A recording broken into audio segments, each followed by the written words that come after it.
La gestion des couleurs dans un design system est cruciale. Je vous partage les bonnes pratiques à adopter tout de suite dans Parlons Design.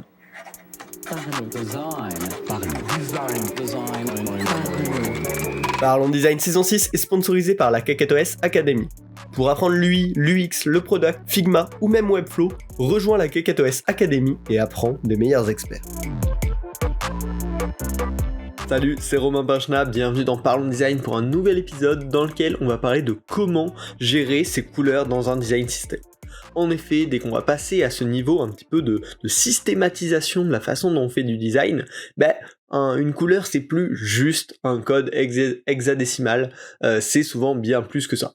Dès qu'on va essayer de le systématiser au niveau d'une équipe et même bien sûr d'un produit, voire de plusieurs produits, on va se rendre face à de nouvelles contraintes, que ce soit déjà des contraintes de comment l'équipe vont utiliser ces différentes couleurs, des contraintes d'accessibilité qui deviennent hyper importantes à l'échelle, des contraintes de gestion de plusieurs modes. Par exemple, il y a souvent un mode clair et un mode sombre aujourd'hui, c'est un petit peu une attente par défaut des utilisateurs, mais on peut aussi penser à des modes contraste élevé par exemple, qui sont hyper importants également, et bien sûr on va avoir les contraintes de cohérence des interfaces. Plus on va faire grossir un produit, plus il va y avoir d'éléments de fonctionnalités différents, potentiellement de produits différents et de personnes différentes qui travaillent sur ces projets, plus on va avoir besoin d'harmoniser tout ça. Donc j'ai déjà rencontré ces problèmes à travers plusieurs projets, que ce soit en agence, en projet perso ou en startup, et globalement, de mon expérience, il y a une méthode qui se dégage, et que j'ai pu valider, tester, approuver personnellement, et qui sur le, pour l'instant, moyen terme, avec 1 ou 2 ans de recul, semble bien fonctionner, c'est ce qu'on appelle les tokens sémantiques. Ça va être des tokens de couleurs qui s'auto-expliquent, et qui permettent donc à tous les designers finalement de les utiliser de la même façon, sans avoir besoin d'avoir une base de connaissances spécifique, juste les tokens en eux-mêmes vont s'auto-expliquer. Et ça va être bien sûr derrière des tokens hyper faciles à traduire pour un dark mode ou un mode au contraste, vu qu'on va les attribuer directement à une fonction. Alors, comment en arriver là ? C'est pas si simple que ça. Du coup, ce que je vous propose dans cet épisode, c'est de structurer ensemble un système de couleurs en 2 niveaux pour finir sur ces fameux tokens sémantiques, et puis faire le chemin ensemble. Alors, ne tardons pas plus, commençons tout de suite avec le premier niveau, parce que oui, pour arriver à ces tokens sémantiques, en général, il faut passer par un premier niveau, qui est le niveau 1, qui est le niveau que j'appelle des tokens primitifs. Alors, ce premier niveau de couleurs, c'est tout simplement là où on va définir une palette de couleurs hyper étendue, qui nous servira de color picker pour la suite. C'est un petit peu cette palette de couleurs qu'on a un petit peu l'habitude de faire par défaut. On va avoir parmi l'ensemble, les millions de couleurs disponibles, on va se restreindre à une certaine partie selon certains critères. Alors en général, pour créer cette première palette hyper large, on va choisir initialement des teintes. Alors quelques teintes dans une dizaine de niveaux de luminosité parmi toutes les couleurs disponibles, et on n'utilisera jamais directement ces couleurs dans le produit. L'idée c'est vraiment avec ces primitifs de créer une base sur laquelle on s'appuiera derrière par la suite, qui servira de référence pour créer la palette de couleurs utilisables, ces fameux tokens sémantiques.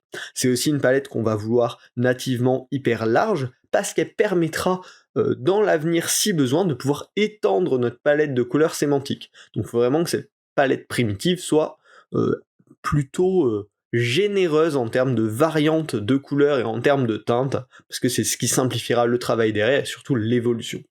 Donc pour créer cette palette, c'est tout simple, on va déterminer l'ensemble des teintes nécessaires à notre projet, donc du rouge, du bleu, du gris, du vert. Faut pas hésiter à être exhaustif. Potentiellement, on peut aussi vouloir plusieurs teintes d'une même couleur, donc un bleu saturé et un bleu profond. C'est pas du tout gênant. Derrière, on va choisir pour toutes les teintes dont on a besoin une couleur de référence. Donc voilà, notre bleu cœur, notre rouge cœur, notre vert cœur, etc. Voilà la couleur qui va être au cœur de cette palette-là. Et on va la dériver en plusieurs niveaux de luminosité. Alors pour ça, c'est ce que vous avez souvent vu, où par exemple on va avoir un red 0, red 10, red 20, red 30, red 40, jusqu'à red 100 comme ça. Souvent c'est un code qu'on va utiliser pour induire, pourrait en tout cas expliquer un certain niveau de luminosité de cette couleur, et ça permettra donc pour chaque teinte d'avoir nos couleurs de référence, et surtout tout un gradient d'une variante très très claire à une variante très très foncée. Pour ça, on peut jouer avec deux façons, soit le code HSL de la couleur, donc HSL c'est pour Hue, Saturation, Lightness, et en faisant évoluer la lightness, on va pouvoir créer ces palettes plutôt harmonieuses en termes de luminosité. Si on veut être encore plus précis, on peut utiliser le code CSL, qui lui, quand on fait changer le paramètre de lightness, reste consistant à travers les teintes, donc ça va être encore plus pratique à l'usage, mais un petit peu moins répandu, un petit peu plus compliqué à utiliser. Et il y a même des outils comme atmos.style qui permettent de générer tout ça pour vous et de vous aider dans la création de cette palette de primitives, donc n'hésitez pas à creuser là-dessus. Derrière ça, on va avoir une palette hyper large de potentiellement une dizaine de teintes dans une dizaine de variantes de luminosité chacune, donc potentiellement une centaine de couleurs, et on va pouvoir venir la poser dans son fichier de design en tant que palette de couleurs primitives. Donc on le rappelle, ces couleurs primitives, on va jamais les utiliser directement dans notre design.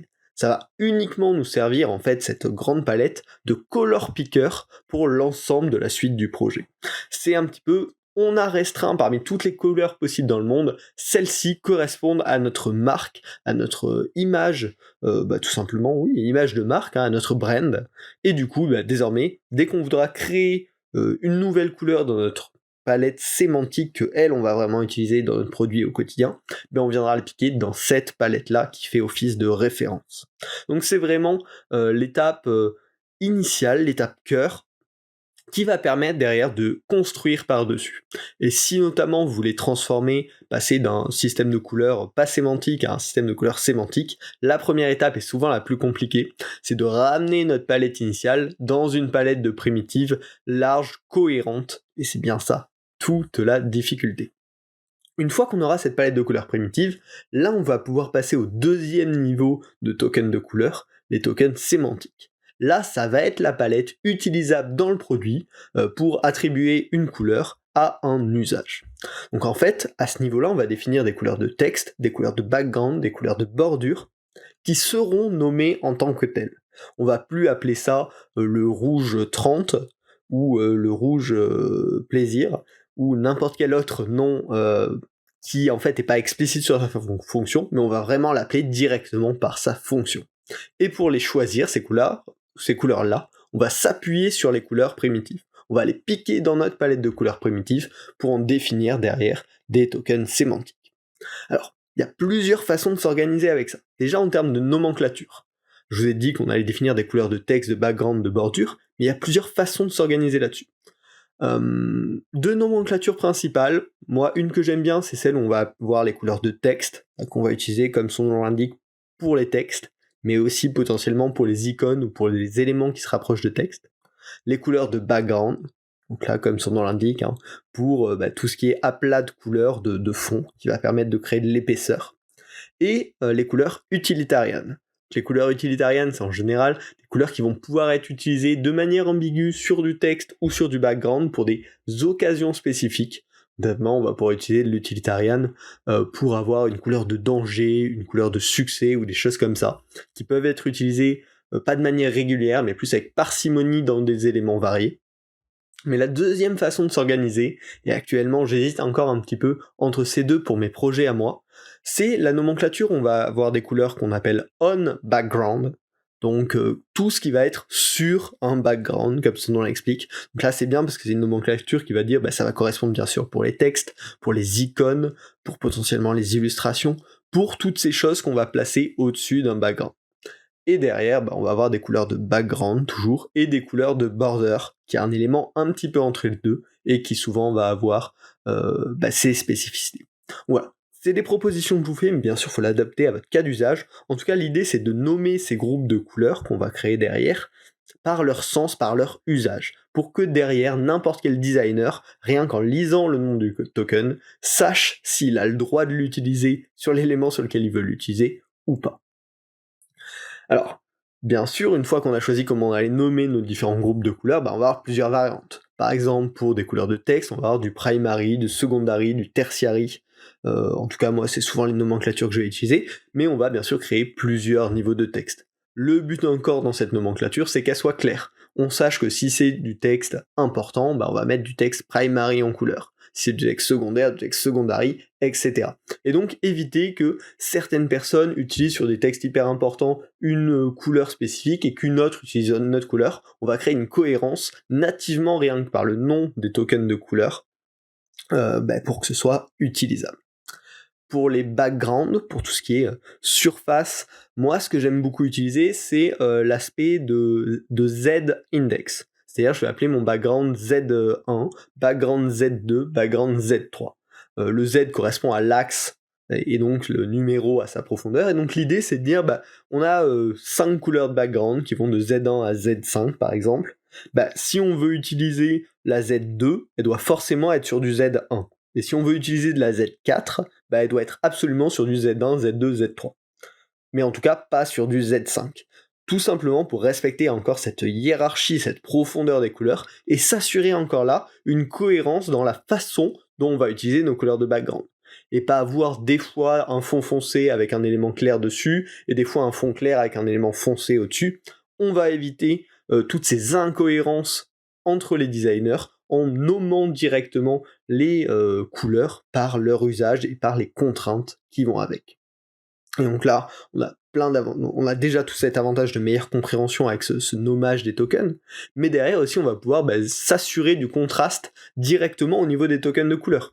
Si on est sûr que toutes nos couleurs de texte ont un contraste suffisant sur toutes les couleurs de background, on est sûr que toute notre app va être accessible à minima à cette question de contraste des textes sur les backgrounds. On va aussi avoir une possibilité hyper simple pour l'étendre au fil des besoins utilisateurs en utilisant les primitives comme source. Si on a besoin d'ajouter un nouveau niveau de background, on va pouvoir aller le piquer dans notre palette primitive dont on a parlé juste avant. Et bien sûr, le jour où on va devoir traduire ces couleurs, par exemple pour créer un dark mode, ça va être extrêmement simple. Parce qu'en traduisant tous les textes primary par les mêmes choses, tous les backgrounds Z1 par les mêmes choses, le système va fonctionner par défaut un petit peu, parce que on va remplacer une couleur partout pareil, et c'est pas gênant parce qu'en fait elle a le même usage partout pareil. Donc voilà. C'est un concept un petit peu dur à avaler au début, il faut vraiment commencer à l'expérimenter pour se sentir à l'aise avec cet élément. J'espère que le podcast aura été assez clair, parce que voilà, ça fait partie concrètement des sujets où peut-être qu'on arrive à la limite du format audio là-dessus. Je serais ravi d'avoir vos commentaires et vos feedbacks sur ce point-là, donc n'hésitez pas sur LinkedIn ou sur Twitter à me faire vos retours, c'est hyper important. Je vous mettrai de toute façon des articles en note de ce podcast pour que vous puissiez approfondir la chose. Vraiment, les tokens sémantiques, c'est extrêmement puissant, extrêmement simple d'usage pour les designers qui travaillent avec, un petit peu plus compliqué pour ceux qui mettent en place ce système de couleurs. Moi, je l'avais appliqué à 2 reprises, chez Meaningful, l'agence où j'avais été, puis chez Lydia. Sur les deux, on a eu des bons résultats, autant d'adoption que des designers, que d'évolution à moyen terme de ce système-là. Donc pour l'instant, ça a complètement fait ses preuves. Et puis il faudra voir bien évidemment ce que ça donne sur les prochaines années. Mais c'est un système qui commence à se démocratiser et sur lequel pour l'instant, je n'ai eu que des résultats très satisfaisants. Donc, n'hésitez pas à me dire qu'est-ce que vous avez pensé de cet épisode, aussi si les sujets de design system vous intéressent, comme ça on pourra faire d'autres épisodes là-dessus, et puis bien sûr, abonnez-vous pour plus d'épisodes du podcast, pour plus de méthodes sur votre plateforme préférée. On se retrouve la semaine prochaine pour un nouvel épisode, salut!